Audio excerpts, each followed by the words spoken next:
In 2018, the Anoka County Library is celebrating its 60th anniversary. The year-long celebration kicked off this week with an open house at the Centennial Library in Circle Pines. Ben has more on the library past, present, and future. As the Anoka County Library celebrates their Diamond Jubilee, they are excited to take a look back at history while they keep pushing towards the future.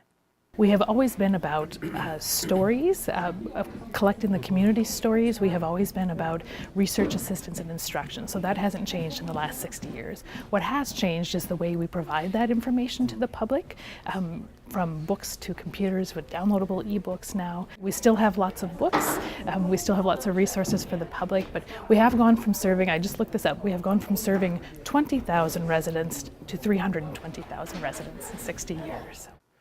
It was the 1950s, and a group of local citizens had a desire to make libraries available across the growing county. There were already a couple of public libraries in the county. So the city of Anoka had a city library. Columbia Heights had a city library, and there was just a grassroots movement that they thought they needed a county library system for the people who didn't live in the city of Anoka or the city of Columbia Heights. And so in 1957 then, the county commission started the library system, and then our first headquarters library opened in November of 1958.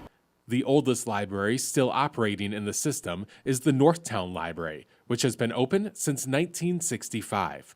Over the years, the library system has grown to reach all areas of the county. We have 8 buildings, 8 libraries in Anoka County. We also have an online presence as well, so you don't necessarily have to come to a physical library. You can use the resources online and still get books and magazines that way. The buildings have changed a lot over the last 6 decades.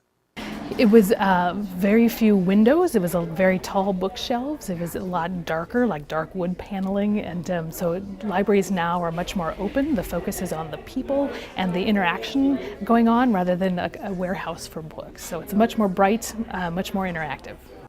More changes are still to come, as the Centennial Library in Circle Pines will begin a major renovation and expansion later this year.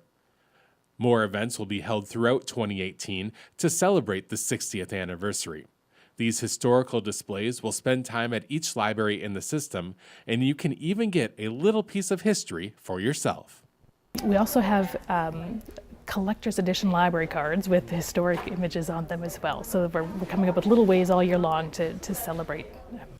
For North Metro TV News, Ben Hale reporting.